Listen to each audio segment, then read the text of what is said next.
Gentlemen, I want to thank you for taking the time to be here, with many of you traveling great distances to join me. Ça, c'est le seul endroit où je vais parler en plusieurs langues. Je voudrais aussi saluer nos amis de la presse française qui nous ont rejoints. وأنا حابب كمان سلم على كل أصدقاء اللبنانية. أنا اليوم فخور كون لبناني لأنه إذا في بلد بالعالم وقف معي بهالصعوبات هو لبنان. As you can imagine, today is a very important day for me. One, that I have looked forward to every single day for more than 400 days, since I was brutally taken from my world as I knew it, ripped from my family, my friends, my communities, from Renault, Nissan and Mitsubishi, and the 450,000 women and men who comprise those companies. I have not experienced a moment of freedom since November 19, 2018. It is impossible to express the depth of that deprivation and my profound appreciation to once again be able to be reunited with my family and loved ones. Today is also a poignant reminder of the day precisely 1 year ago when I appeared before many of you, as well as a Japanese judge and prosecutors in Tokyo. I pleaded my innocence by I did so while constrained by handcuffs and bound by a leash around my waist, which was used to walk me into the courtroom. I was in the midst of being held indefinitely in solitary confinement after several failed attempts at bail. I had just spent the Christmas and New Year holiday alone and in confinement, and I hadn't spoken to or seen my family for 6 weeks. My only contact with them were letters shown to me by lawyers through a looking glass.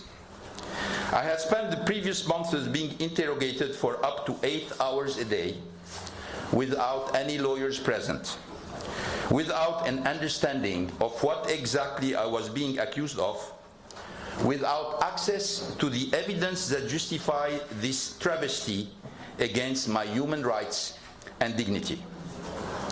It will get worse for you if you don't just confess, the prosecutor told me repeatedly, and this has been taped. You can look at the tapes because the tapes are being held. You can see how many times they came up about, you just confess and it will be over. And if you don't confess, not only we're going to go after you, we're going to go after your family. And we're going to discover many things. Every day I woke up on nights that I was able to sleep and to make a decision. Do I fight for my innocence or do I do as they say? And there was no end in sight. And those conditions remained more or less the same, day after day, week after week, month after month. The feeling of hopelessness was profound. And every day for over 130 days in detention, I fought for my innocence. When I was finally granted bail for the first time, and saw the opportunity to share with you all what I intend to share today, I was ruthlessly thrown back in solitary confinement within 24 hours, a confinement that flies in the face of global and United Nations standards of justice. This is why today is such an important occasion for me. I'm not here to talk about how I managed to leave Japan, although I can understand that you are interested in that. I'm here to talk about why I left. For the first time since this nightmare began, I can defend myself, speak freely, and answer your questions. It was very easy to beat on me while I was in prison. It was very, very easy to describe me the way I was described. Unfortunately, not only in Japan. But now I'm going to be able to speak with facts and data and evidence, and hopefully you will discover the truth, not as it has been travestied by the people who are accusing me, or the people who join this accusation, or the accomplices, not only in Japan but outside Japan. But the reality is very different, and hopefully today you're going to discover it with me. I'm not here to victimize myself. I'm here to shed light on a system that violates the most basic principles of humanity. I'm here to clear my name and to pronounce clearly and emphatically something that was interpreted as a heresy in the Japanese judicial system.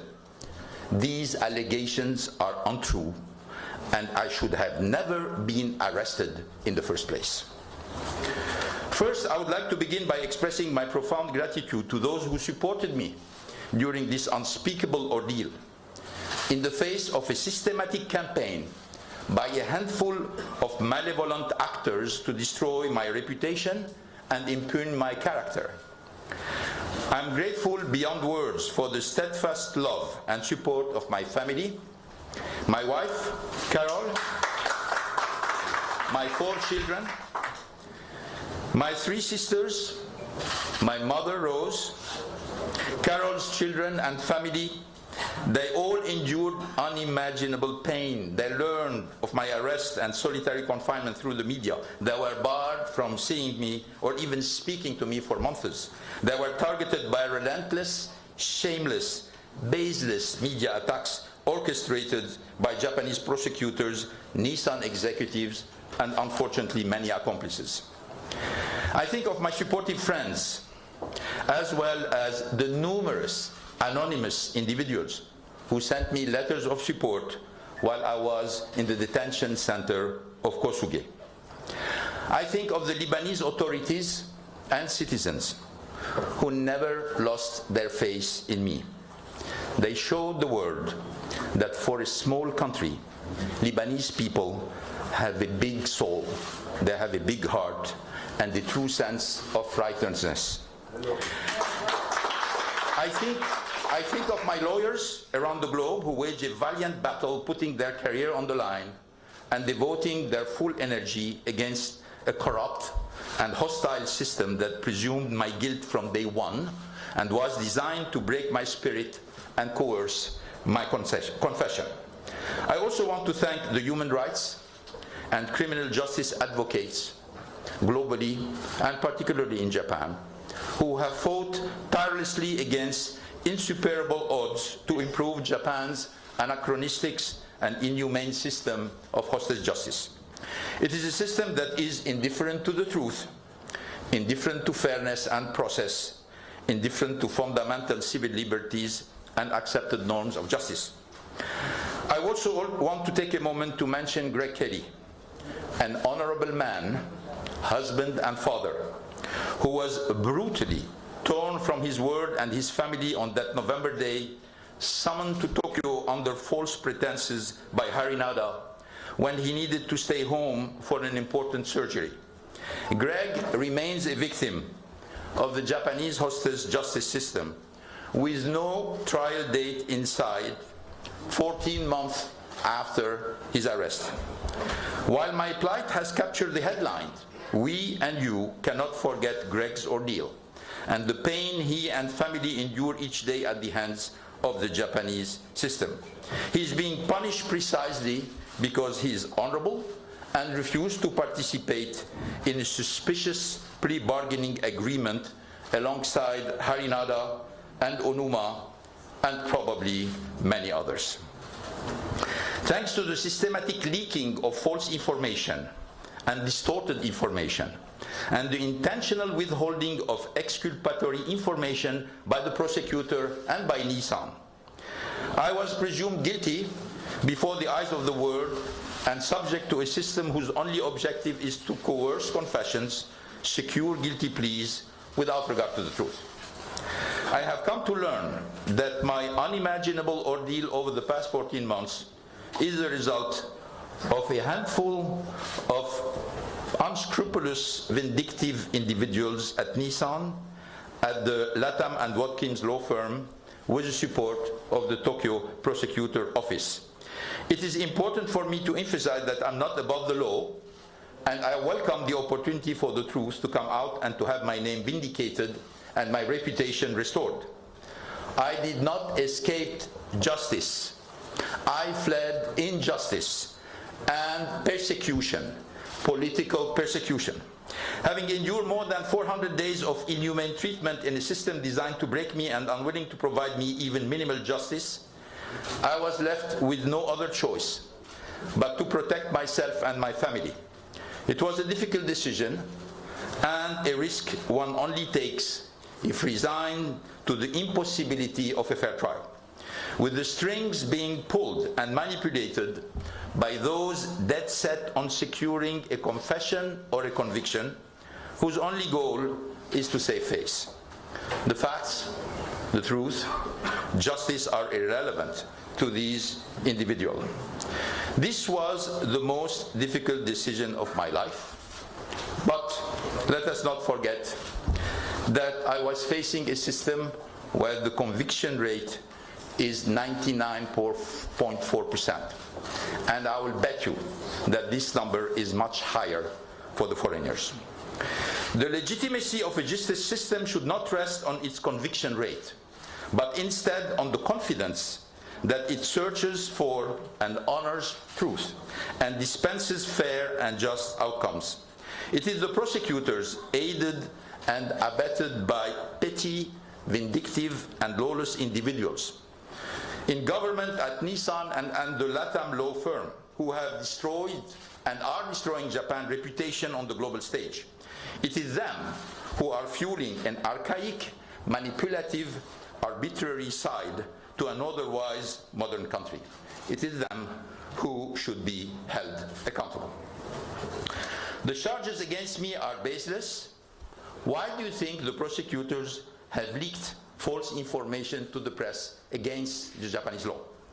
Why have they intentionally concealed exculpatory evidence that support my innocence? We're going to see it. Why have they continually delayed the still undetermined, 13 months after, the still undetermined trial date, and extended relentlessly the investigation timeline? Why have they rearrested me and seized all my legal defense documents? Why were they so intent on preventing me from talking and holding a press conference where I would set forth the facts and my side of the story? Why have they spent 14 months trying to break my spirit, banning me from all contact with my wife, and surveying my every move? Let me, before going to your question, and I know you have many, try to give you some answer. And I'm going to follow particularly 5 topics. The first topic is why all of this happened. At the beginning, why all of this happened. The second is, how did it happen? I'm going to tell you a little bit of what I've been through for 14 months. Third is, we're going to come back to the 4 charges that the prosecutor have put on me. And I'm going to explain to you the charges. We're going to also talk about all the charges that have been at the base of what I call the smear campaign, that the prosecutor didn't dare even put them in the accusation, but they are flying through the media with many fantasist interpretation, and unfortunately with some official position which are absolutely not rigorous on them. And finally, I'm going to do some words about the lines Renault and Nissan. Where are they today, 1 year later? What is the situation of these three entities 1 year later? And then I will let you answer all your questions. So let me start with the first item, which is why. Okay? If we say, okay, this is a plot, and this is something which has been organized, why? What are the reasons for this? Well, we have 2 reasons. There are probably many, but I'm going to give you the main one. The 2 main reasons for this to happen. The first one was the fact that Nissan performance unfortunately started to decline at the beginning of 2017. I will remind you that in October 2016, I have decided to remove myself from the operation of Nissan because I signed the deal with Mitsubishi, taking control of 34% of Mitsubishi, and Mitsubishi needed help. So I moved to Mitsubishi as chairman of the board, as future chairman of the board, to support Masuko-san into reviving this company. And I told Saikawa-san, okay, we're going to propose you as co-CEO. Yeah, but this is also something we should say. The CEOs are not named by their predecessor. They are named by the board. They are proposed by the predecessor, but it is the board decision. So when people say, oh, Monsieur Bolloré was named by Mr. Ghosn, wrong. Mr. Bolloré was named by the board. He was proposed by Carlos Ghosn, but he was named by the board.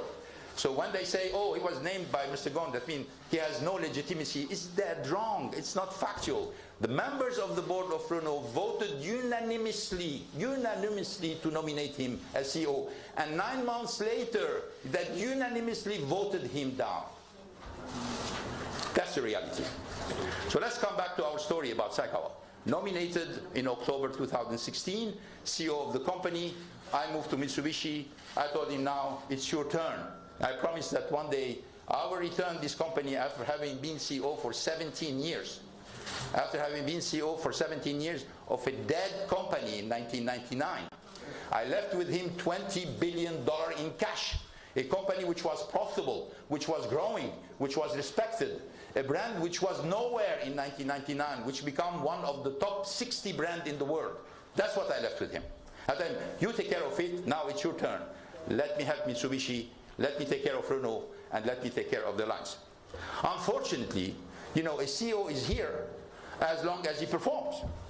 I didn't stay 17 years head of Nissan because I was Carlos Ghosn. I was there only because I was performing. I was delivering growth, I was delivering profit, I was delivering cash flow, I was delivering dividends. That's our reason to be. Unfortunately, we started in 17 to see a decline in the performance of the company. Obviously, many tough discussions.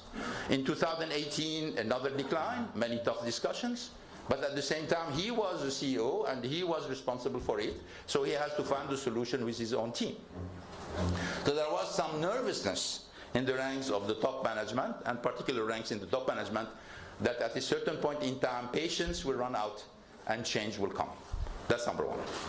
Number two, well, we have to come back to the history of the lines. There was a famous Florange law in France that has been voted, giving double voting rights for the shareholders who have more than 2 years. We, as board of Renault, opposed this rule. And we have the right, because the law allowed us, if there is more than 2/3 of the shareholders voting to pass over this rule, it was possible. We didn't prevail because, as you know, the French state increased its stake into the company, blocked the majority of 2/3. We have most of the shareholders with us, but we were not able to reach the 2/3 of the shares. This left a big bitterness with our friends in Japan. Not only with the management of Nissan, but also with the governments of Japan. And this left a big state because somehow they considered that it is unfair that Nissan, who owns 15% of shares in Renault, has 0 voting right, and that the French state, which owns 15% of Renault, has double voting rights. We tried to explain it. We were not successful, unfortunately. And this is where the problem started. Because there started to be some kind of defiance from our Japanese colleagues, not only about the lines, but also about me, particularly when I've been asked before renewing my mandate, which, by the way, I didn't ask for. I was ready to retire before June 2018. I was asked that I was probably the best person to continue for the next step of the lines. And unfortunately, I accepted this offer. And probably one of the reasons for which I'm in this situation today is because I accepted this offer to continue to integrate the two companies, converge the two companies, always respecting the autonomy of each company, because this is a management belief that you're not going to make a strong company with people who are thinking they are second-rate citizens in a big organization. I want the Japanese to be proud of Alliance. I want Renault to be proud of the Alliance. I didn't want a first-rate citizen and a second-rate citizen. I want each company to be totally, and there was a system, I proposed a system to maintain that, even though I made the Alliance irreversible. Unfortunately, there was no trust. And some of our Japanese friends thought the only way to get rid of the influence of Renault on Nissan is to get rid of me, which unfortunately they were right, because when you see exactly what's happening today, where Renault has very little influence on what's going on in Nissan, even though they put a nice face on what's taking place, you know exactly that the Japanese have the right analysis by saying, we get rid of him, we will get much more autonomy for Nissan. Unfortunately, as you know, we're going to talk about the results. The results that were expected are not the one that everybody was hoping for. So, who are the people? I promised you a name. I'm going to give you names. Okay? Who was part of the plot? Obviously, Saikawa is part of the plot. Harinada is part of the plot, obviously, and Onuma, because they showed. But there are many other people. Toyoda, member of the board, was the link between the board of Nissan, and the authorities. Now, I can talk about what happens in the government of Japan. I can give you names, I know them. But I am in Lebanon, I respect Lebanon, and I respect the hospitality that has been extended to me by the authorities in Lebanon. And in no way I want to do anything or say anything that would make their task more difficult. So I'm imposing on myself silence on this part of the presentation, because in no way I want to show anything or say anything that would hurt the interest of the Lebanese people or the Lebanese government. So I will stop there for the government. Kawaguchi, Imazu, chief auditor, Toyoda, these are the main people. Obviously there are many other people participating to it, but I have all the names. I'm limiting to the main people who are involved. The prosecutor, I will mention some of the names. You're going to have the people who have been from all the sides of the fences, like the lawyer company LW that Nissan, that we were using in the past and continue to help Nissan, even though attacking some of the advice that they have given us when we were in charge, and now they are supporting the new team. So the story is very long, but I'm going to limit myself. How? Decline of the performance of Nissan, suspicion about the next step of the irreversibility of the alliance. These are the two reasons for which this happened. How? I was arrested on November 19, 2018. I didn't suspect anything. And I didn't suspect anything because I was not anymore the CEO of the company, I was chairman. And now I delegate. Some people ask me, oh my God, that means you didn't look at this, you didn't mention this, you didn't suspect this. And it happened that it was a colleague, one of your colleagues from the US, and I say, you know, what happened in Pearl Harbor? Did you see Pearl Harbor happening? Did you see Pearl Harbor happening? Did you notice what happened in Pearl Harbor? You know, so you're telling me, you're asking me how did I notice, and I was not even in my country, that something like this was being cooked against me, and you're telling me how I didn't notice it. And I didn't notice it because it is true that when it's planned and it's confidential and it's secret, well, it happens, and you'll be surprised, and I was surprised. There was a stage arrest. I've been told, I didn't know, that the word was led to know that I was arrested in the airplane. Bullshit. I was arrested in the airport. I came down from the airplane, I was taken in a car, I arrived to the passport, they told me there's a problem with my visa, they took me in a small room, and this is where I found Seki, prosecutor, telling me, I'm from the prosecutor office, I need to talk to you, and since then say, you cannot use anymore your phone, and I know I was arrested, and I understand what's going on. And because I was surprised, I told him, okay, can I at least give a phone call to Nissan to send a lawyer? Well, obviously I didn't know that Nissan was behind it, and it was all staged way before between the prosecutor and the company. This is the way it happened. And from there, they took me to Kosuge detention center. It took 5 hours between my arrest and me finding myself into a tiny cell in Kosuge. The collusion between Nissan and the prosecutor is everywhere. The only people who don't see it, maybe, are the people in Japan. They don't see this collusion. And I've been told this is totally illegal. How can it be illegal? And at the same time, we have so many traces, so many hands on the wall, and nobody's talking about them. Well, you don't see if you don't want to see.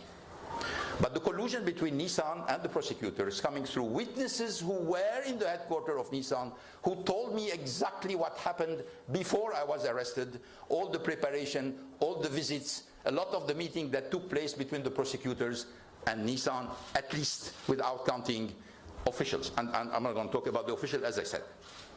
So I was sent to the prison, and the prosecutor told me, well, we're going to arrest you for under-reporting your compensation. I was shocked at the beginning. Frankly, I couldn't understand that. I said, what compensation? And he said, yeah, we are arresting you for under-reporting a compensation that was not paid to you. Second surprise. Okay, so we're talking about something which was not paid for me. Yes. And then something which didn't go to the board, which means that it is not decided. So I was arrested for a compensation that was not fixed, that was not decided, and that was not paid. This is the reason of my arrest. This is the reason of my arrest. Well, I can tell you that in many countries,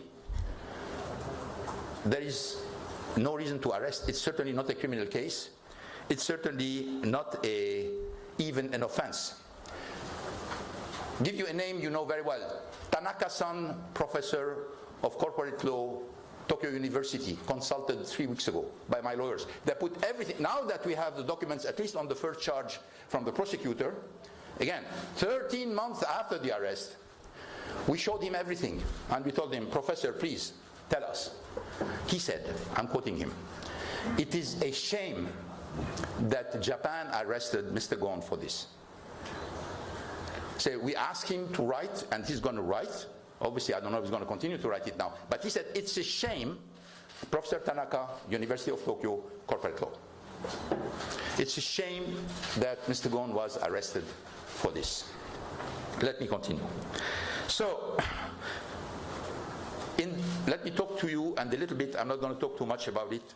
130 days in prison, solitary confinement, tiny cell without window, light day and night, 30 minutes per day, excluding weekend, because obviously there is not enough guard in the weekend. You can't go for 30 minutes outside.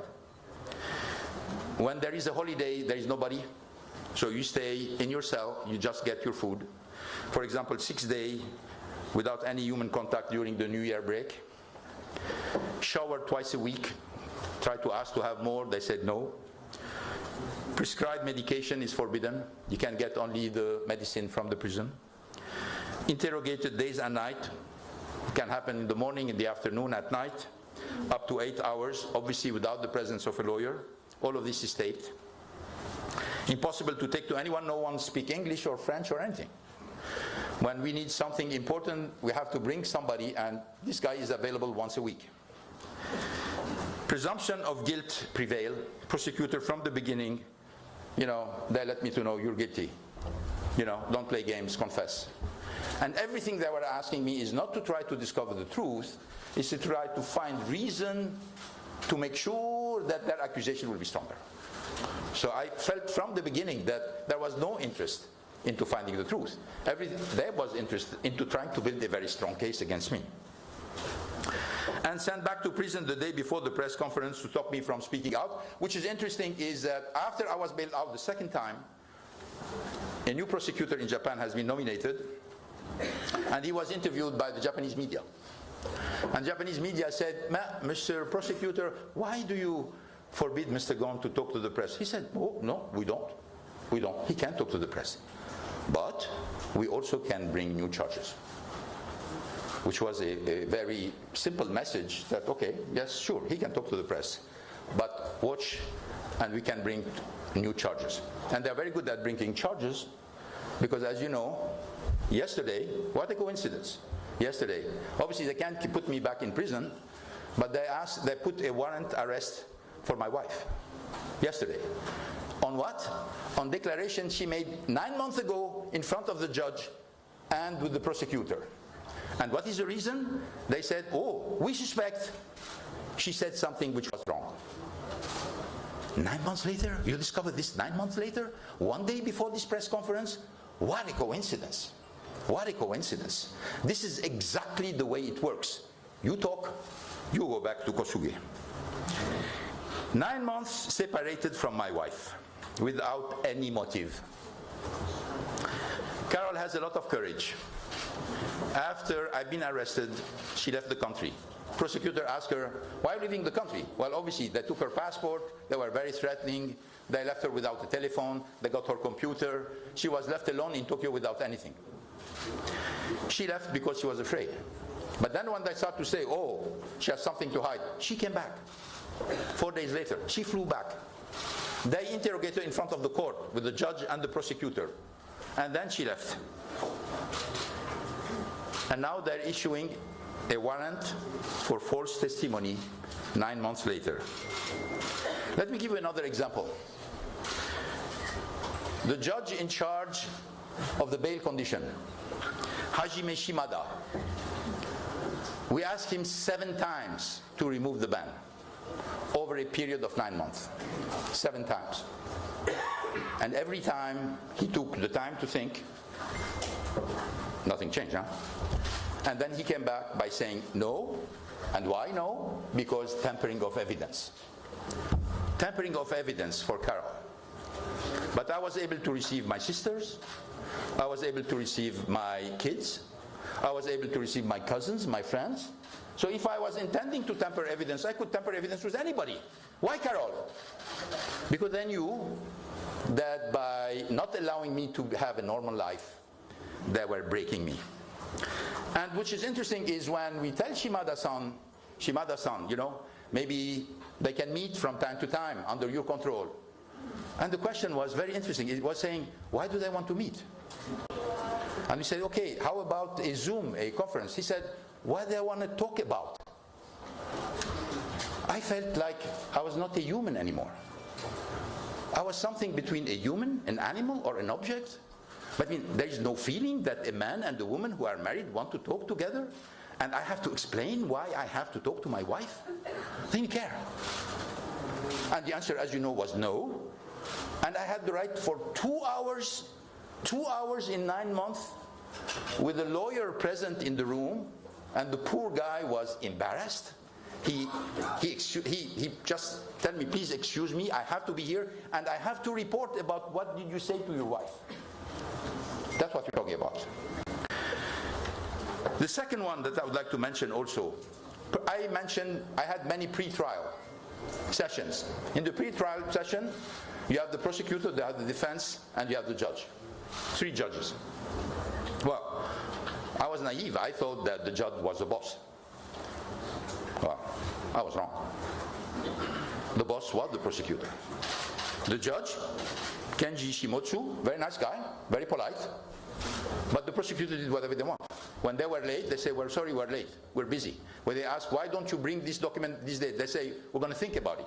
Then the date comes, they say, we're late, we're not giving it. And why all of this? Try as much as possible to delay the trial. And when I left Japan, I still did not have a date for the first charge. Didn't have a date for the first charge. Then they came with the idea about saying, oh, we cannot put all the trials at the same time. You have to finish the first charge before we start the second one. So when I asked my lawyers about how much time all of this is going to take, saying, we're afraid you're going to be maybe 5 years in Japan before I get a judgment. 5 years in Japan. This is, I understand, we have Maître Zimre, who is here, who is a specialist in human rights. Speedy trial is one of the basic and most fundamental rights of any human being, part of the Treaty of Human Rights. Well, I was far from a speedy trial. On the contrary, I had the impression that it can take as much time as possible, And, with the judge being a kind of nice organizer of the whole things, and the prosecutor calling the shots. 99.4% conviction rate. All the signs that there was no way I was going to be treated fairly. No sign that I will have a normal life for the next 4 or 5 years. So I can tell you, that means it's not very difficult to come to conclusion. You're going to die in Japan, or you're going to have to get out. This was not about justice. This was, as I felt, I was a hostage of a country that I have served for 17 years. I dedicated my professional life. I was proud of it. I revived a company that nobody else before me was able to do. For 10 years, they were in the dirt. I brought them. For 17 years, I was considered as a role model in Japan. More than 20 books of management were written about me.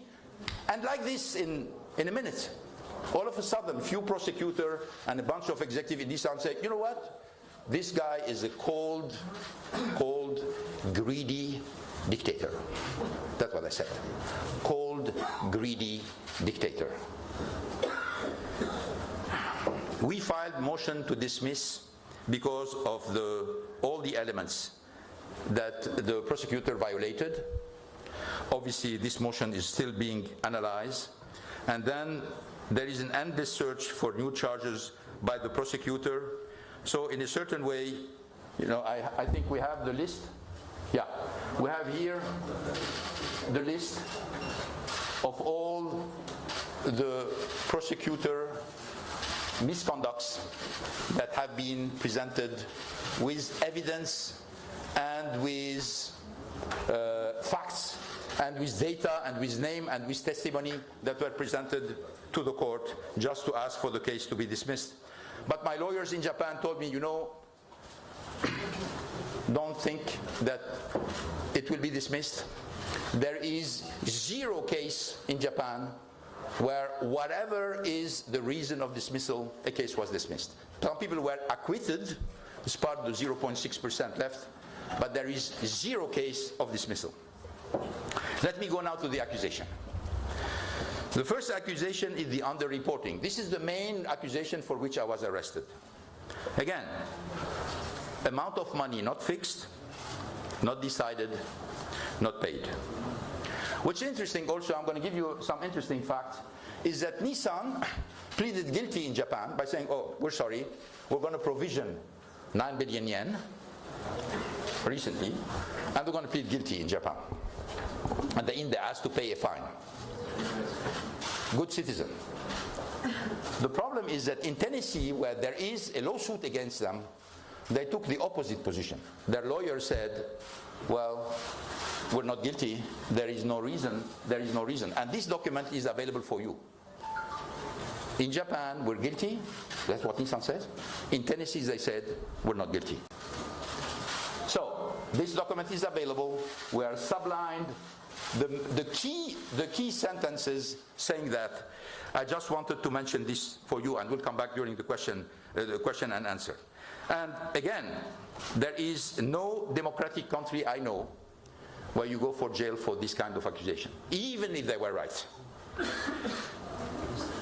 Shinsei Bank, there is a resolution from the board. This is a board resolution. Interesting, in the board resolution, everybody voted unanimously for a resolution saying if a foreign director or a foreign officer want to have a contract of exchange rate to cover his income, he can do it at no cost for the company. Who was present? Well, some people you know. Carlos Tavares was member of the board. You have Saikawa, member of the board. They all signed on this. No cost for the company. Very good. I benefited from it. No cost for the company. No cost for the company. No loss for the company. Again, we return by saying, where is the problem? Where is the problem? We continue.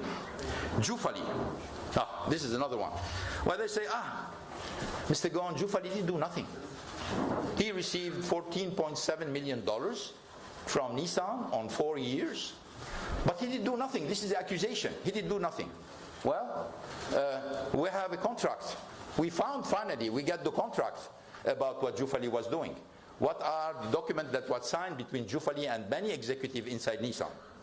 But particularly, I want to attract your attention to the fact that, there have been a lot of articles saying, CEO reserve. Oh my God, this is the kind of secret money that Carlos Ghosn, opened a safe, has a lot of cash, distributed to his friend. He can do whatever he wants. CEO reserve is a line in the budget. That's what it is. You can access CEO reserve, but it is a line in the budget. It has no payment, it's no cash, it's nothing at all. This is one indication of the CEO reserve. How does it go? You have a vice president asking for the money. In this case, it's Gilles Normand, who was the head of the region. Then he has to explain why he wants the money and what is the contract which is based. And then you have many people reviewing it and agreeing on it or not. Well, obviously you have legal, then you have the controller, then you have the boss of this guy, who usually is the head of the operation, then there is me. Why? Because if it's called CEO reserve, I have to accept that. Every single payment from CEO reserve follow the same procedure. There is not $1 paid from CEO reserve with my signature alone. You have all these people signing on, and after this, after you agree on the budget line, then it has to go for the payment. And when you go for the payment, you have many other people having to sign. Local controller, local vice president, obviously the people receiving the money, etc., etc. So all this farce, talking about CEO reserve as a kind of being special things where Carlos Ghosn was taking money, giving it to his friend, it doesn't stand 1 minute. We have all the evidence showing that. We have all the documents, fortunately now, because when I was arrested, they took everything from me. I had no computer, no file, no in Renault or in Nissan, nothing. Everything was taken. So I have to reconstitute everything to defend myself. And obviously, I'm using here some of the documents that the prosecutor have at the end to deliver to us in order to allow us to defend ourselves. We also, I would like to show you, can we move to Ananda Sas, to the declaration of different people? Yeah. Then we have a lot of statements. Prosecutors in Japan have been visiting many people making statements. Never heard about them. We heard about them because they were obliged to give it to them. One of the important statements is Gilles Normand. Why Gilles Normand? He was the vice president in charge of the Middle East for Nissan. Another one is Joe Peter. Joe Peter was the chief financial officer of Nissan. Another one is Alain Dassas, also another chief financial officer. They covered all these areas. And when we look at what they are saying in all these documents, and these documents are available, you can consult them, and we make them available for those who want to look at them. So when we are looking at that, what do they say? They say the Middle East was an important region for Carlos Ghosn, because Toyota is one of the main profit center of Toyota, and it's not one of the main profit center of Nissan. And as you know, the Middle East is practically an Asian country. The cars selling are Japanese cars and Korean cars. And then obviously you have some Mercedes and BMW, but the European have practically no position in the Middle East, or very weak position. I'm talking particularly about the Gulf. So I want to push the people to say, okay, let's go on the offensive. We have an opportunity, not only in volume, but also in profit. And we need to change the way we do business. We need to innovate in the way we do business. Pushing people to partner with the local dealer, that's what Toyota does. They don't have their own bureaucrats going into the region trying to do what they do. They say, no, we have a good dealer, let's work with him. Let's give him support, let's give him incentive, let him do the job for us.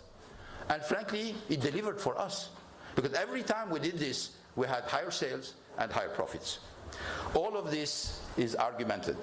And the presentation made by the prosecutor is, Mr. Ghosn has special ties with the Saudi guy and with Ahmad Bahwan and Suhail Bahwan in Oman.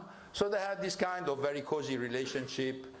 Well, in fact, everything we did with Oman, we did it with Dubai, we did it with Lebanon, we did it with Qatar. They're not talking about the other one. They're just focusing on, these incentives are very big. And what's interesting is when you compare the incentive paid to these people, it's totally normal. And even below the level of incentive that competitors are saying. But this is something you never heard about.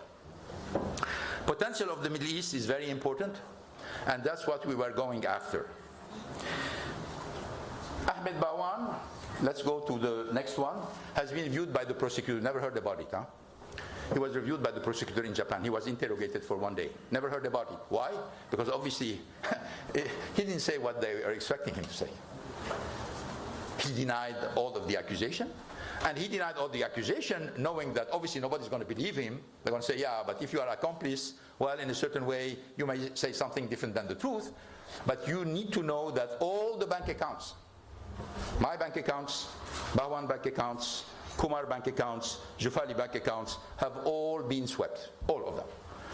All bank accounts in the world. So if there was any payment which was suspicious, I can tell you, it would be front page of the Nikkei or of the Sankei before it will come directly by the prosecutor. So then people say, okay, so what is the story with Kumar?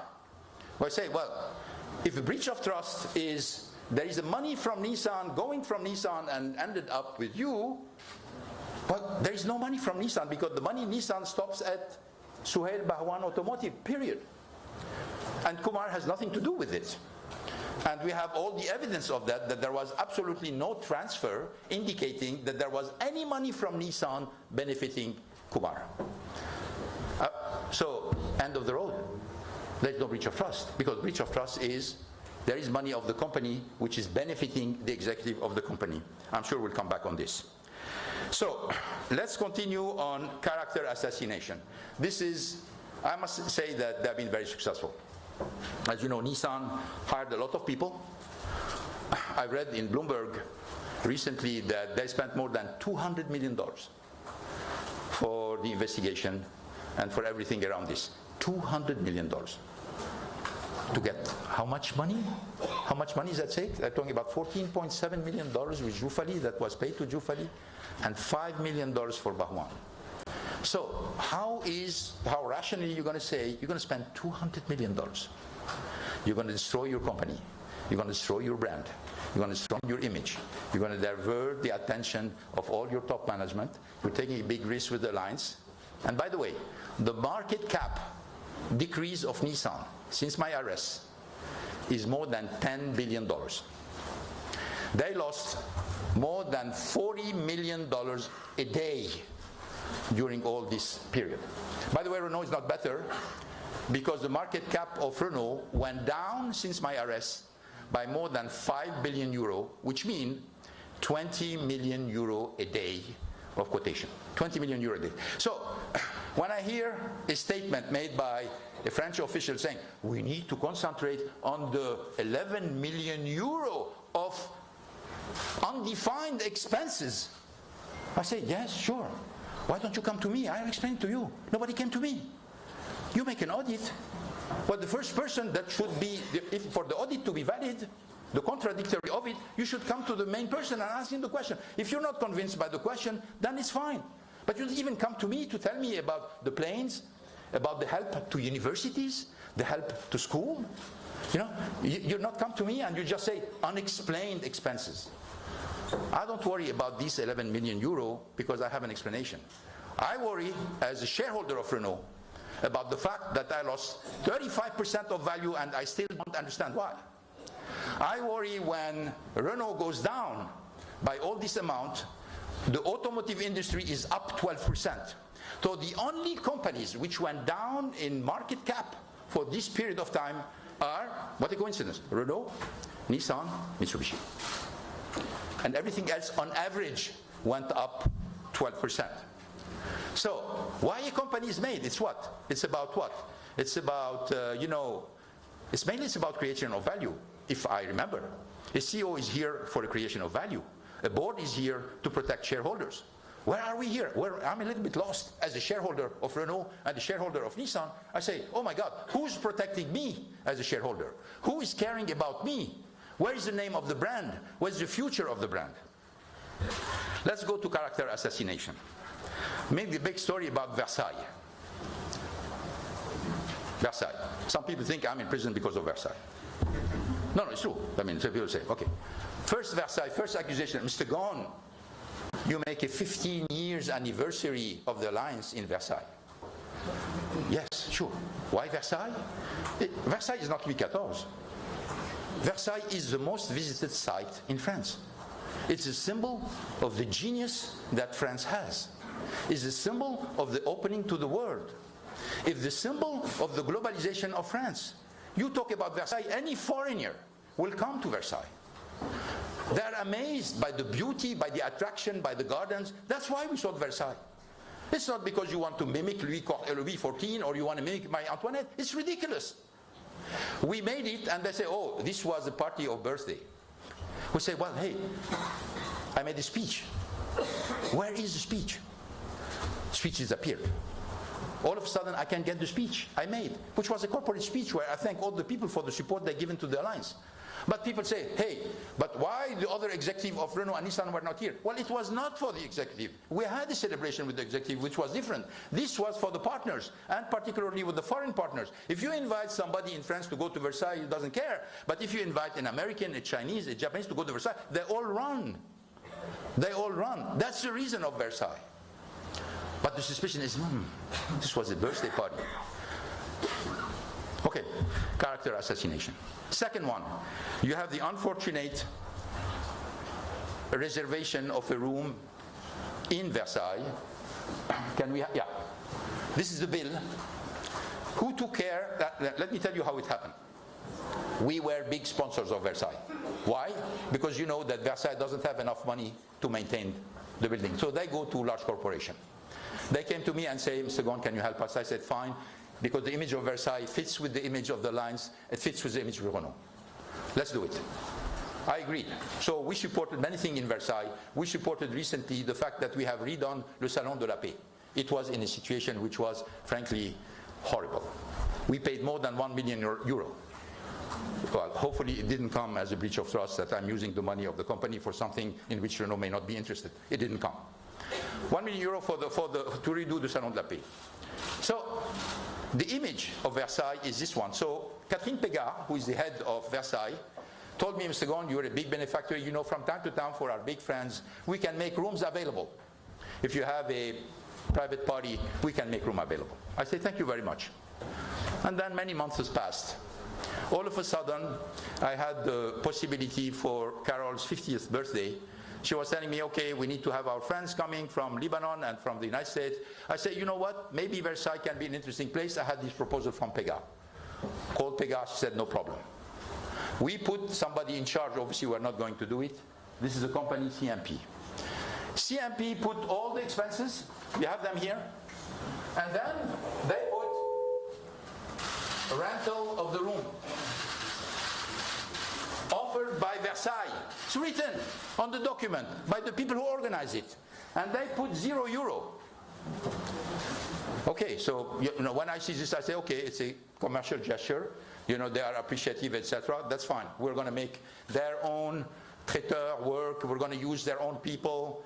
Because obviously this is not a very cheap party. So then I was surprised to see that this cost 50,000 euro because, I don't know what happened behind the scene, somebody went and said, no, you know what, we cannot pay 50,000, we cannot give as a present 50,000 euro, we're going to deduct it from the credit that Renault earns by being a sponsor of Versailles.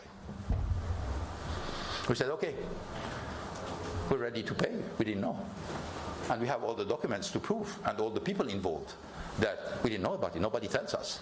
We thought that, in good faith, this was a kind of commercial gesture, which, by the way, benefiting Versailles because we use all the people who are working in Versailles. The houses, they say, oh, Mr. Ghosn, you have a house in Rio de Janeiro, house in Beirut, come on.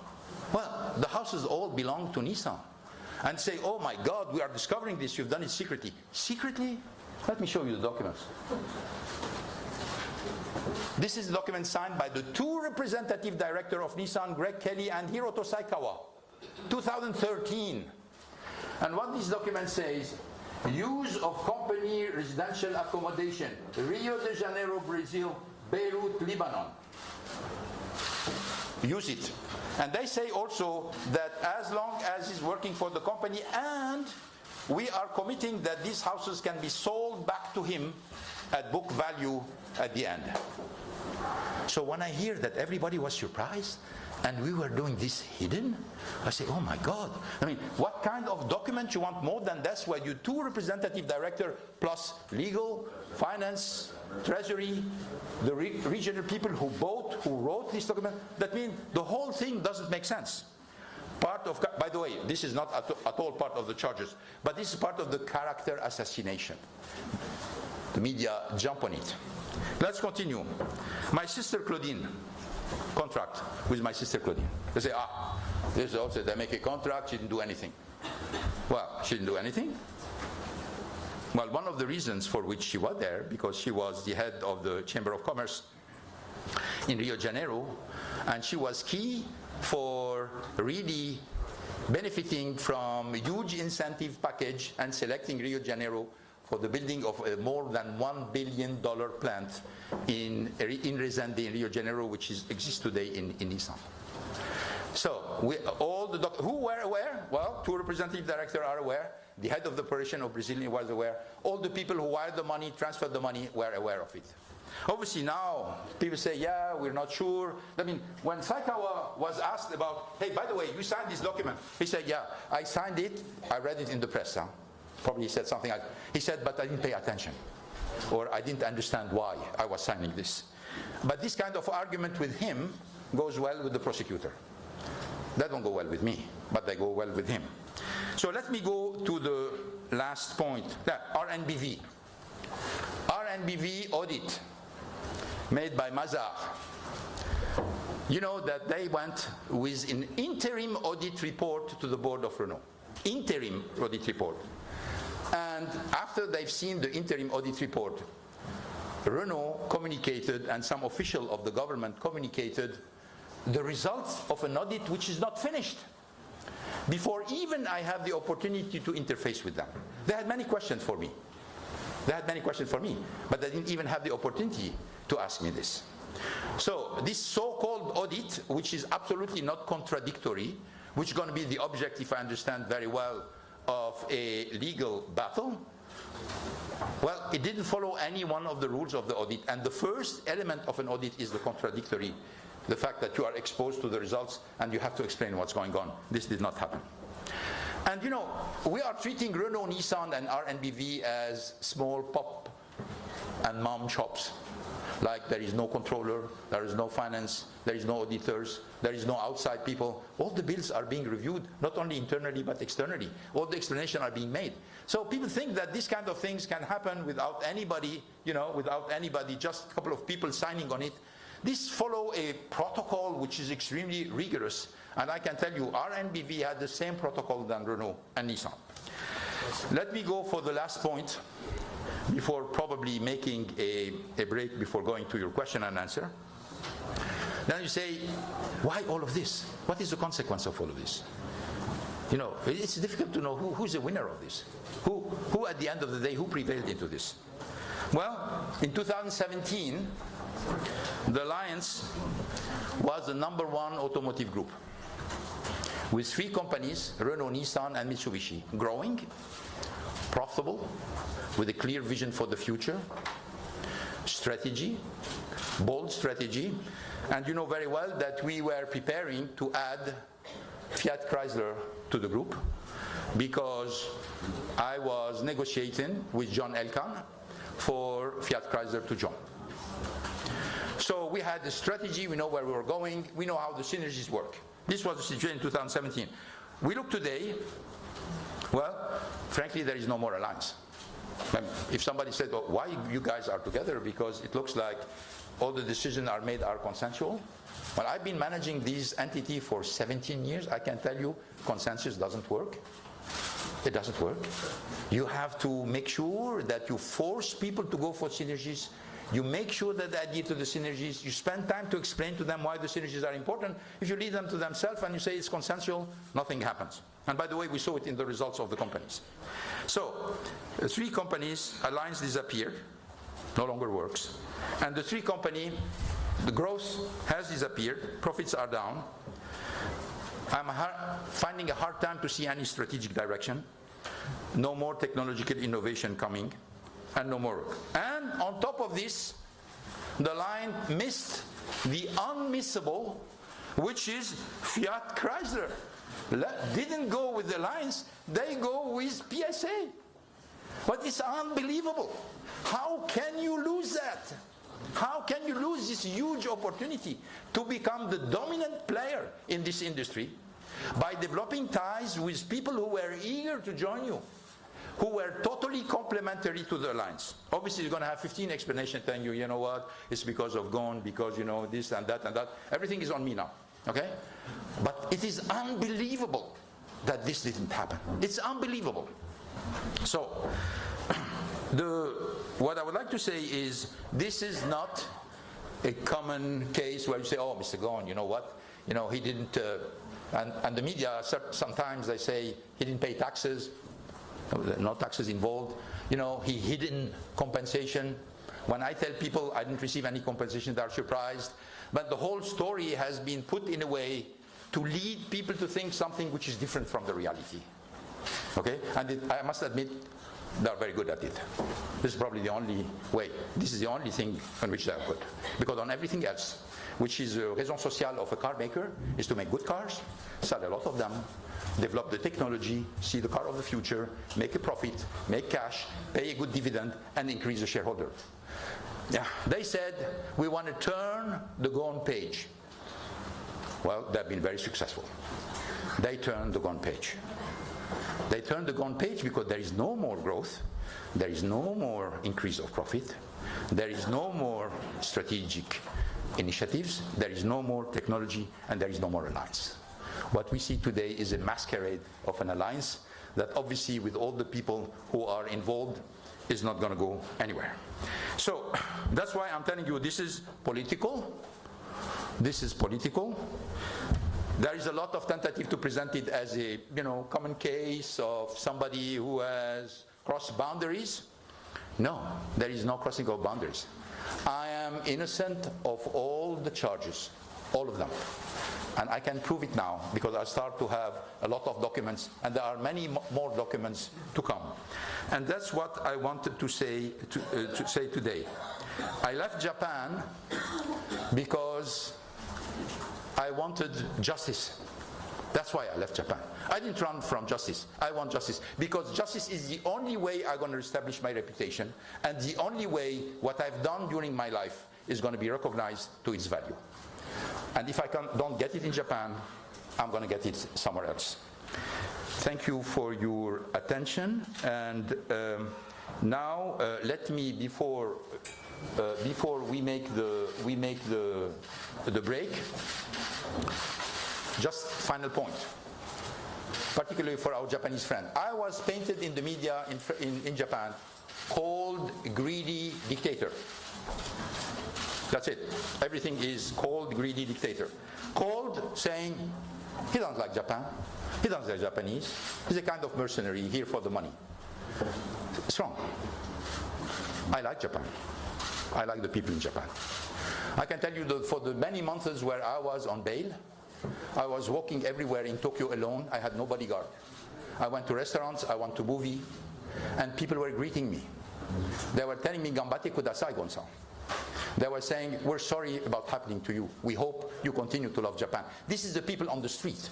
Because the people on the street do not think 1 second that after celebrating this guy Jean, for 17 years, all of a sudden he became a villain. They don't understand it, they don't believe it, they don't even understand the accusation. So, and when they say I don't love Japan, let's make some history, a little bit of history. I revived Nissan. I went back, we crossed the financial crisis together. When the tsunami hit Japan, I was the first foreigner to come back to Japan. If you remember, I was the first one. Because it happened that I was in France on an executive committee. I was the first foreigner to come back in Japan when everybody was leaving Japan. And I was the first one to dare going to Iwaki plant, which was near Fukushima. Because in Fukushima, if you remember, you had the nuclear leaks. And nobody dared to go to Iwaki because of the nuclear leaks. I had to go by myself and call the suppliers and call the employees to say, we're going to rebuild the plant together. I have my kids in Japan, educated in Japan. I lived in Japan. I refused to abandon Nissan only because I cared about the country and they cared about the company. So I'm asking one question. I'm not cold toward Japan. I love Japan. why Japan is paying me with evil for the good I think I've done to the country. I don't understand that. I profoundly don't understand that. Because I know Japanese people are not like this. The second thing is they're greedy. They say, I'm greedy. I'm greedy. In 2009, Steve Ratner, who was Obama car czar, General Motors was down, Chrysler was down, he came to me and said, I talked to the president, we want you to become the CEO of General Motors. He has written this in his book, so I'm not telling you stories. You can look at the book. And he was offering me a pay which was double my pay. I said, you know what, I understand your offer is very attractive, but a captain of a ship doesn't leave the ship when the ship is in difficulty. This is not a greedy guy talking. A greedy guy would say, sorry guys, this is business, I'm going to go for my own interest, and frankly, I made a mistake. I recognize it today. I should have offered, I should have accepted the offer, but I have my beliefs, and I followed my beliefs. Then, so this is about greedy. The third thing is about dictator. Well, I discovered I'm a dictator in 2018. For 2007, for 17 years, I'm a CEO of the company. I had 20 books. You have so many professors coming. I have so many cases in Harvard, Stanford, INSEAD, HEC, Waseda, KU, all of them coming, all the professors analyzing this. Nobody discovered I was a dictator. All these people who have made the analysis, have made all the cases, nobody had a doubt that I was a dictator. This whole thing, which was very elegantly fabricated, imposed on the Japanese public. But you know what? The public did not react in function of what they said. Because I told you, I didn't have a bodyguard. I walked in Japan all the time, by myself or one of my kids. We have never been bothered by anybody. We have always been received very well in all the restaurants and the places that we have visited. But they tarnished my reputation in many other countries where the fact that you have power or you're supposed to have money, you're already guilty. Well, it was not the same treatment, as you know. We're going to stop here and make a small break. On enchaîne? I can continue, but maybe. We're just going to do a break for those who want audio translations. We're going to provide some audio translation. So please ask for it, because Mr. Ghosn will be answering questions asked in Arabic, questions in English, and questions in French, Thank you very much. And question in Portuguese, Sure.